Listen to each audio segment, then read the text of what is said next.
జాతీయవాద జర్నలిజానికి అసలైన వేదిక నేషనలిస్ట్ హబ్ ని సబ్స్క్రైబ్ చేసుకోండి. నోటిఫికేషన్స్ కోసం బెల్ ఐకాన్ పై క్లిక్ చేయండి. నమస్తే, వెల్కమ్ టు నేషనలిస్ట్ హబ్. దేశంలో తొలి వార్తా ఛానల్ దూరదర్శన్ ఛానల్ లోగో రంగు మారింది. నీలి రంగులో ఉన్న లోగోను నారింజ రంగులో మార్చుతున్నట్లు ఛానల్ ప్రకటించింది. దీనిపై ప్రస్తుతం వివాదం రేగింది. కేంద్రంలోని బీజేపీ ప్రభుత్వంపై ప్రతిపక్షాలు భగ్గుమంటున్నాయి. దూరదర్శన్ ఛానల్ రంగు ఇప్పుడు నీలం నుంచి కాషాయ రంగంలోకి మారడం వివాదాస్పదంగా మారింది. ప్రతిపక్షాలు దీన్ని ఖండించాయి. బీజేపీ పార్టీ రంగును లోగోకు ఆపాదించారని ప్రతిపక్షాలు తప్పుపట్టాయి. గత వారం డీడీ ఛానల్ లోగోను మార్చింది. వెంటనే పశ్చిమ బెంగాల్ ముఖ్యమంత్రి మమతా బెనర్జీ ఆగ్రహాన్ని వ్యక్తం చేశారు. ఎన్నికల వేళ డీడీ లోగో రంగును కాషాయం చేయడం వెనుక బీజేపీ కుట్ర ఉందని మండిపడ్డారు. లోగో రంగు మార్పుపై కాంగ్రెస్ సీనియర్ నేత మనీష్ తివారీ సైతం స్పందించారు. ప్రభుత్వ రంగ సంస్థలను చెరబట్టడంలో భాగంగానే దూరదర్శన్ లోగో రంగును కాషాయంగా మార్చారని బీజేపీపై మండిపడ్డారు. ప్రభుత్వ రంగ సంస్థలను కాషాయీకరణ చేస్తున్నారని ఆక్షేపించారు. తటస్థంగా పనిచేసే సంస్థగా పేరున్న దూరదర్శన్ విశ్వసనీయతను దెబ్బతీయొద్దని సూచించారు. అయితే దూరదర్శన్ ఛానల్ లోగో మార్పు అనేది ఎంత మాత్రమూ నిజం కాదు. 1950లలో ఛానల్ను ప్రారంభించినప్పుడే లోగో నారింజ రంగులో ఉండేది. ఆ తర్వాత అది అనేక మార్పులకు చోటు చేసుకుంది. నీలం రంగు, ఎరుపు, మెరూన్ ఇలా ఎన్నో మార్పులకు గురైంది. కాంగ్రెస్ పార్టీ నాడు దేశంలో అధికారంలో ఉంది. ఛానల్ స్థాపించినప్పుడు దేశానికి జవహర్లాల్ నెహ్రూ ప్రధానిగా ఉండేవారు. అతని కాలంలోనే ఛానల్కు నారింజ రంగును ఎంపిక చేశారు. అది ఇందిరా కాలంలోనూ అలాగే కొనసాగింది. కానీ ఆ తర్వాతి కాలంలో కాంగ్రెస్ పార్టీ విపరీత పోకడలకు పోయి రంగు మార్చింది. ఎన్నోసార్లు లోగోను మార్చుతూ వచ్చింది. అయితే ప్రస్తుతం బీజేపీ అధికారంలో ఉన్నందున దానికి ఉన్న పాత లోగోని పునరుద్ధరించారు. అయినా విపక్షాలు ఇప్పుడు రాద్ధాంతం చేస్తున్నాయి.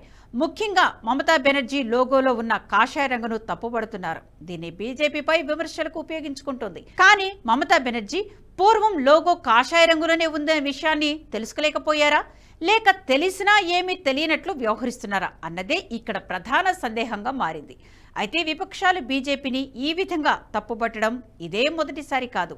2022లో భారత నూతన పార్లమెంటు భవనం సముదాయంలో జాతీయ చిహ్నమైన 3 సింహాల గుర్తు విగ్రహాన్ని ప్రధాని మోదీ ఆవిష్కరించారు. అప్పుడు కూడా ఇది వివాదంగా మారింది. అశోక స్తంభంలోని సింహాలు రూపాలు, గుణగణాలను మార్చడానికి బీజేపీ ప్రయత్నిస్తోందని ఏఐసీసీ ప్రధాన కార్యదర్శి జయరాం రమేష్ పేర్కొన్నారు.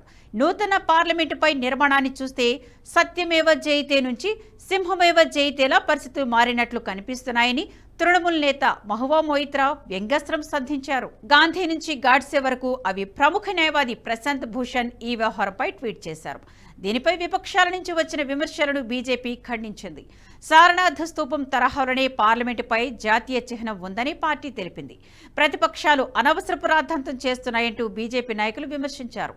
నిజానికి 3 సింహాల గుర్తుకు ప్రాతిపదికగా తీసుకున్న సారనాథ్ స్తూపంలో సింహాల ముఖ కవళికలు ఆగ్రహంగానే ఉంటాయి. వాటిలో చిరునవ్వు అన్నది అస్సలు ఉండదు. కానీ 60 ఏళ్ల కాంగ్రెస్ పాలనలో సింహాల ముఖంలో చిరునవ్వు వచ్చింది.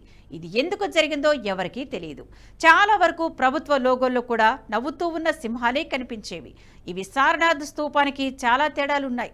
మోదీ ఈ మార్పును గమనించి పార్లమెంటు దగ్గర ప్రతిష్ఠించిన విగ్రహానికి సారనాథ్ స్తూపంలో ఉన్న ముఖ కవళికలని వచ్చేలా చేశారు. ఇక పార్లమెంటులో సెంగోల్ రాజదండాన్ని ఉంచే విషయంలోనూ ప్రతిపక్షాలు రాద్ధాంతం చేశాయి. మోదీ రాచరిక వ్యవస్థను పార్లమెంటులో జొప్పిస్తున్నారని కాంగ్రెస్ పెద్ద ఎత్తున విమర్శలు గుప్పించింది. సెంగోల్ రాజదండం భారత సంస్కృతి అని తెలిసినా దాన్ని విమర్శించింది. అయితే ఇది మోదీ తీసుకువచ్చిన ఆచారం కాదని బీజేపీ చెప్పినప్పుడు కానీ హస్తం పార్టీ నేతలకు అర్థం కాలేదు. నిజానికి భారతదేశానికి స్వాతంత్ర్యం వచ్చినప్పుడు అధికార మార్పిడి సెంగోల్ రాజదండం నుంచే జరిగింది. 1947 సంవత్సరంలో బ్రిటిష్ వారు మన దేశానికి స్వాతంత్ర్యం ప్రకటించడానికి సిద్ధంగా ఉన్నారు. ఈ సంఘటన జవహర్లాల్ నెహ్రూ భారతదేశానికి మొదటి ప్రధానమంత్రి కావడానికి మార్గం సుగమం చేసింది. అటువంటి సమయంలో లార్డ్ మౌంట్ బాటన్, బ్రిటిష్ ఇండియా చివరి వైస్రాయ్ జవహర్లాల్ నెహ్రూ ఈ అంశంపై మాట్లాడారు. లార్డ్ మౌంట్ బాటన్ నెహ్రూతో మాట్లాడుతూ తాము అధికార బదిలీ చేయడానికి ఓ కార్యక్రమాన్ని ఏర్పాటు చేస్తే బాగుంటుందని అన్నారు.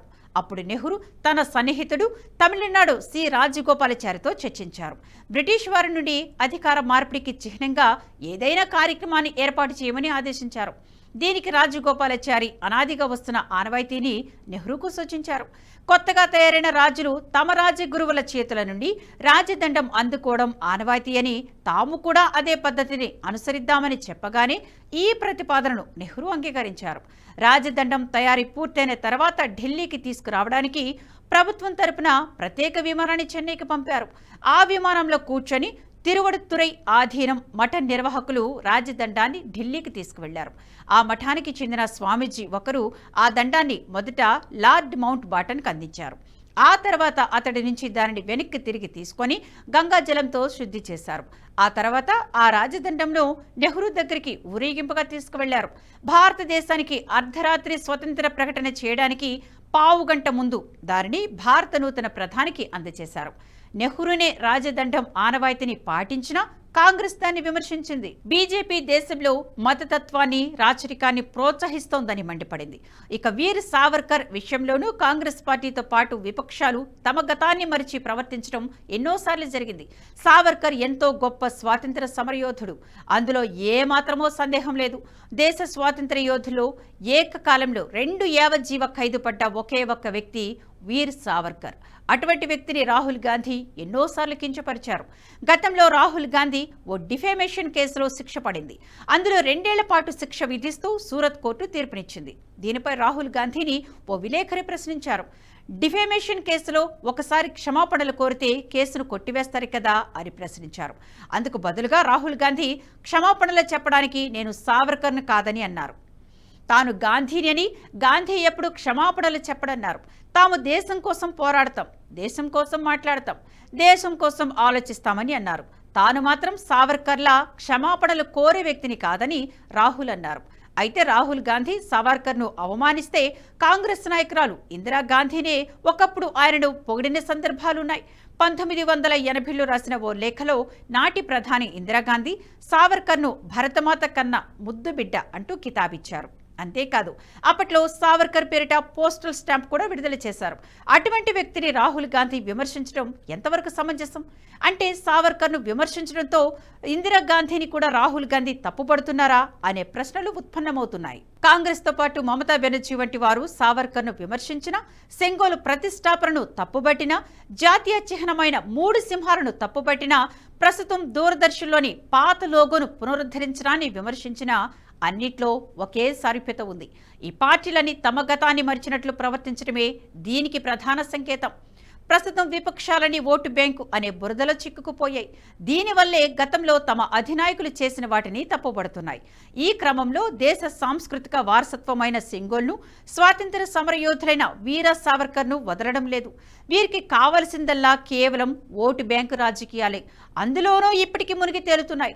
హస్తం పార్టీ ఒకప్పుడు దేశమంతా రాజ్యమేనైతే ప్రస్తుతం ప్రాంతీయ పార్టీ స్థాయికి దిగజారడానికి ఓటు బ్యాంకు రాజకీయాలే కారణమని తెలిసినా వదులుకోలేకపోవడం ఆ పార్టీ దిగజారుడుతనానికి అద్దం పడుతోంది. మమతా బెనర్జీ కూడా ఒకప్పుడు ఆ పార్టీ నేతే కావడంతో ఆమె కూడా అదే పంథాను అనుసరిస్తోంది.